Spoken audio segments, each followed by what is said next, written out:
All right, guys. One of the last updates we'll probably do on this thing before driving it. As you can see, most of it is buttoned up.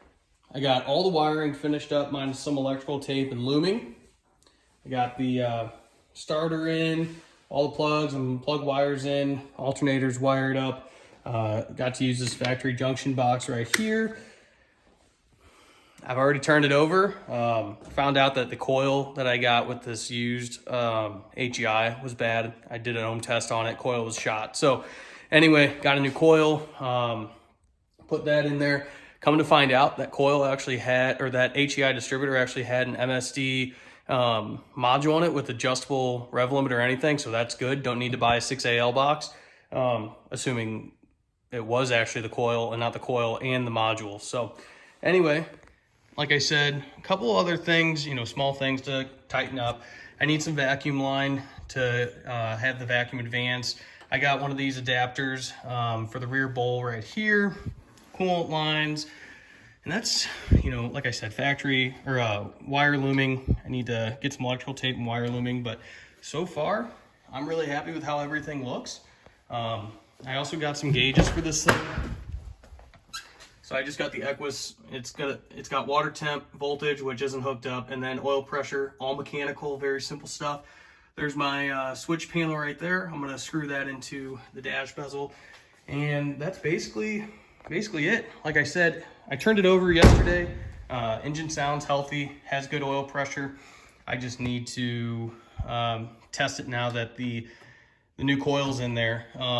But I can't do that until I, tighten up all this wiring, just some wire loom, electrical tape, things like that. Again, coolant sensors right here. I need coolant lines. DJ, if you're watching this, I still need my radiator cap back. But so far, so good. Underneath the dash is kind of a mess just because of the oil pressure sensor or sending unit right there. It's got that crazy cable or spiral polylock hose, so that's kind of annoying, but yep, here's everything going. This week sometime I got some new tie rods. As you guys might remember, this thing has terrible tie rods right now. I also got camber arms. I'd be lying to you if I knew where they were right now, but I got rear camber arms because this one over here is bent. But that's about everything, guys. Just wanted to give you guys a little update. It's been, the boring stuff with all of this. But overall, it's coming together. I do need to get a drive shaft built, but I'm probably going to go with Denny's drive shaft with a, I forget the company's name, but they make a 4-bolt diff flange to 1310 U-bolt, and then I'll just measure up a drive shaft, send that off to Denny's, and Denny's drive shaft will get one built. So awesome. Just wanted to give you guys a little update. Oh, and since I've had a lot of friends ask me, the hood does not clear.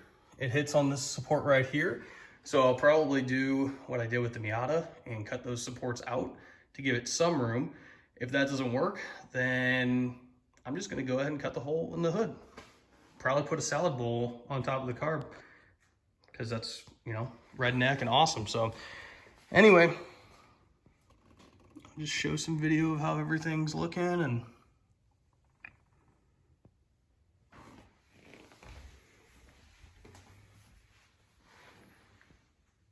I'm still waiting on my brake fittings to delete the ABS pump, but there it is.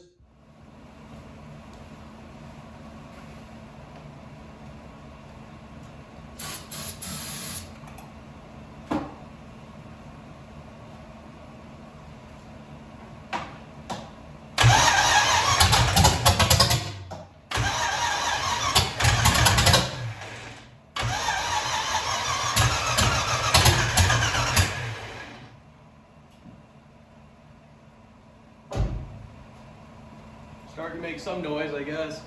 We'll see what it does on gas.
it tried. So I guess what that means is I'm gonna wait until I can actually hook up the carb and get some fuel pressure going, and we'll go from there.